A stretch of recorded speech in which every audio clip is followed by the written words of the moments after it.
Hello दोस्तों, स्वागत है आपका मेरे यूट्यूब चैनल तेजस रेलवे वाला पर। एक नई पीडीएफ के साथ जो नॉर्दर्न रेलवे के लखनऊ डिवीज़न में गार्ड के लिए हुए डिपार्टमेंटल एग्ज़ाम के लिए तैयार की गई थी, जिसमें परिचालन विभाग से संबंधित 800 प्रश्न थे, जिन्हें एक सीरीज में पढ़ने वाले हैं, जिसका ये दूसरा पार्ट होने वाला है। इससे पहले हम एक पार्ट कवर कर चुके हैं और ये एग्ज़ाम फरवरी 2022 में हुआ था। तो शुरू करते हैं अपना दूसरा पार्ट। डेटोनेटर को रूप में भी जाना जाता है, तो ये कोहरा संकेतक के रूप में भी जाना जाता है। प्रत्येक फॉग सिग्नल मैन को दिए जाने वाले डेटोनेटरों की संख्या 20 होती है।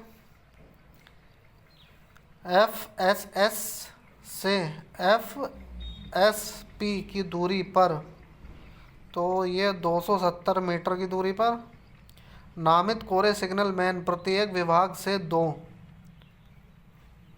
इंजीनियरिंग और संचालन। जिस रजिस्टर में फॉग सिग्नल मैन का आश्वासन लिया जाएगा वह है स्टेशन डेटोनेटर रजिस्टर। लोकोमोटिव द्वारा खींचे गए खाली वैगन की गति से चलाकर डेटोनेटर का परीक्षण किया जाएगा। तो यह है 15 से 20 किलोमीटर प्रति घंटे।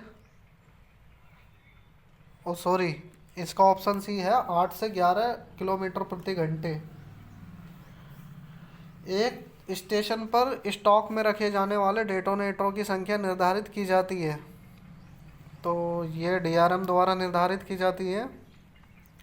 डेटोनेटरों का उपयोग करने के लिए आवश्यक कर्मचारियों का ज्ञान परीक्षण एक बार किया जाएगा, तो ये 3 महीने में किया जाएगा। TISMPWY डेटोनेटरों का परीक्षण एक बार करेगा, तो 12 महीने में। 2010 से पहले निर्मित एक डेटोनेटर का सामान्य जीवन 7 वर्ष। 2010 के दौरान और उसके बाद निर्मित एक डेटोनेटर का सामान्य जीवन है, तो 5 साल है इसका। डेटोनेटर के सफल परीक्षण के बाद एक्सटेंशन की अधिकतम संख्या है 3 वर्ष। आने वाली ट्रेन को दिन में के दौरान एक बाधा के बारे में चेतावनी देने के लिए इस्तेमाल किया जाने वाला सिग्नल 1 होगा, तो ये होगा लाल झंडा। जब भी कोई सिग्नल पॉइंट ब्लॉक उपकरण खराब होता है तो एसएम को एक प्रविष्टि करनी होगी, तो ये करनी होगी एसएनटी विफलता रजिस्टर में। जब भी कोई संकेत जो एक बिंदु पर लगा रहा है दोषपूर्ण हो जाता है, तो इन बिंदुओं को गैर इंटरलॉक पूर्ण बिजली बंद स्थिति के तहत एक खाली सिग्नल को खालिस्तान के रूप में माना जाना चाहिए, तो इसको दोषपूर्ण संकेत के रूप में माना जाना चाहिए। एक दोषपूर्ण रिसेप्शन सिग्नल के बारे में पूर्व चेतावनी की आवश्यकता नहीं होती जब एक होता है सिग्नल पर कॉल करना।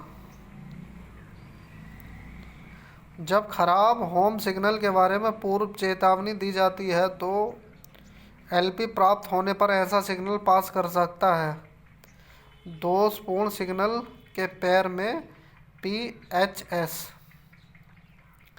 लाइन क्लियर देने से पहले श्रेणी ए स्टेशन पर लाइन को तक साफ किया जा, यानी कि FSS से परे तक साफ किया, तो ये क्या आएगा, या तो ए या बी, यानी कि स्टार्टर NLT 400 मीटर, दोनों में से किसी एक तक साफ किया जाएगा। दोषपूर्ण रिसेप्शन सिग्नल पास करने के लिए अग्रिम प्राधिकरण है, तो ये है T369-1। जब सिग्नल पर कॉल करने पर कोई ट्रेन रिसीव होती है तो पोदुनूर पैनल में कैंसिलेशन लेता है। तो ये लेता है कैंसिलेशन 240 सेकंड का। एक्सेल काउंटर को केवल यह सुनिश्चित करने के बाद कि रीसेट किया जाएगा कि निगरानी वाला हिस्सा खाली है। जब भी लूप लाइन के लिए प्रदान किए गए एक्सेल काउंटरों को रीसेट किया जाना है, यह एक साथ ड्यूटी पर एसएम द्वारा किया जाना चाहिए। ऑपरेटिंग अधिकारी, एसएनटी अधिकारी ए या बी यानी दोनों में से कोई एक द्वारा दोषपूर्ण स्टार्टर सिग्नल यदि एल एस एस नहीं है पारित करने का अधिकार है।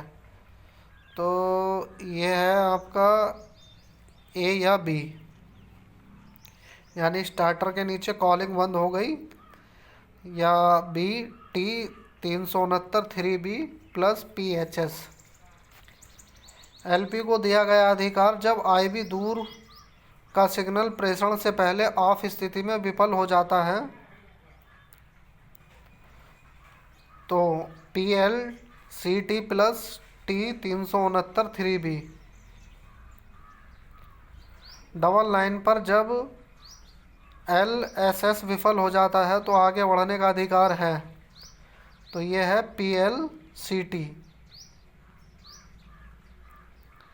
सिंगल लाइन टोकन कम सेक्शन पर जब LSS विफल हो जाता है तो आगे बढ़ने का अधिकार है PLCT। लोको पायलट द्वारा आवश्यक अधिकार जब स्टार्टर को चालू पर आंशिक रूप से पास करता है तो उन्नत स्टार्टर से पहले तक रुक जाता है।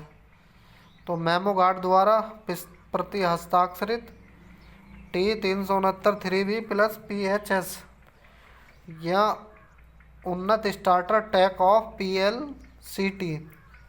उपरोक्त सभी गेट सहदूर सिग्नल गेट के पीछे हिस्से में कम से कम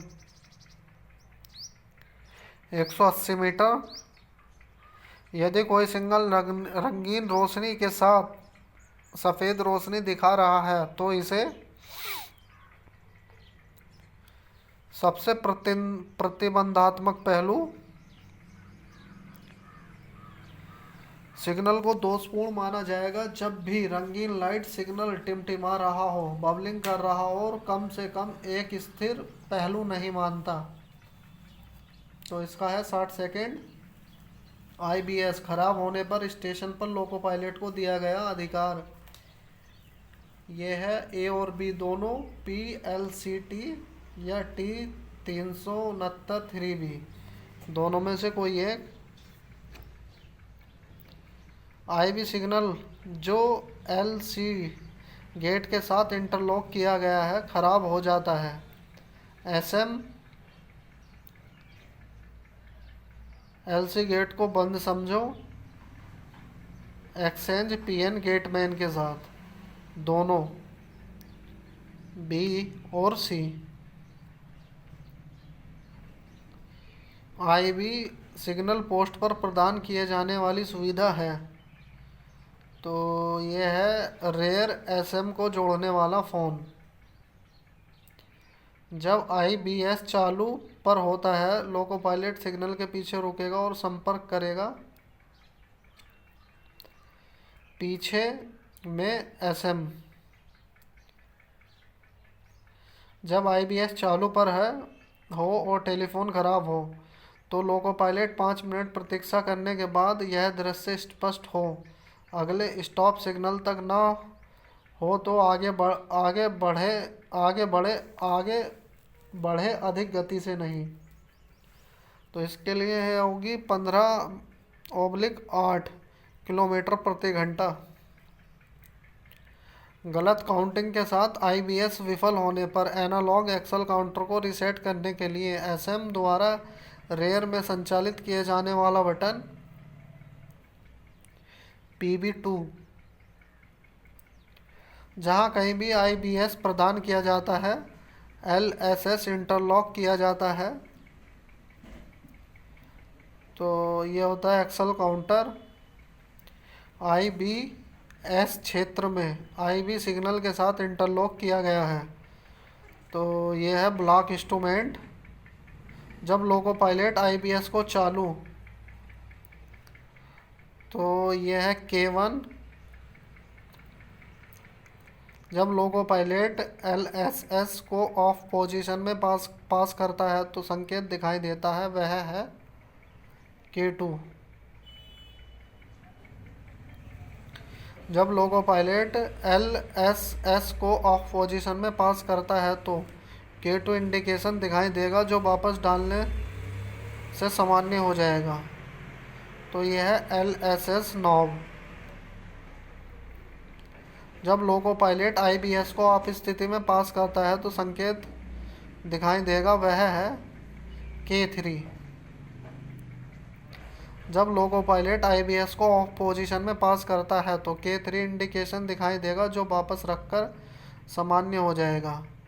तो यह है आईबीएस नॉब। जब भी आईबीएस या आईबी दूर के सिग्नल बल्ब को फ्यूज किया जाता है तो किया जाता है बंजर के साथ, जो सिग्नल दिखाई देता है वह है D4। ट्रेल्ड थ्रू पॉइंट्स के ऊपर किसी भी परिस्थिति में ट्रेन नहीं होना चाहिए। तो समर्थित नियंत्रण कार्यालय पर स्टेशनों पर एक सामान्य कॉल द्वारा प्रतिदिन मानक समय की सूचना देनी चाहिए। 16 घंटे पर सभी एसएमएस को 16 बजे सही करना चाहिए और एक प्रविष्टि करनी चाहिए। TSR station diary. ओडीसी को केवल पूर्व मंजूरी के साथ परिवहन के लिए ट्रेन द्वारा संलग्न करने की अनुमति दी जाएगी, PCOM द्वारा। घने कोहरे के दौरान एब्सोल्यूट ब्लॉक सिस्टम पर ट्रेन की अधिकतम गति सीमित होगी, तो ये होगी 75 किलोमीटर प्रति घंटे।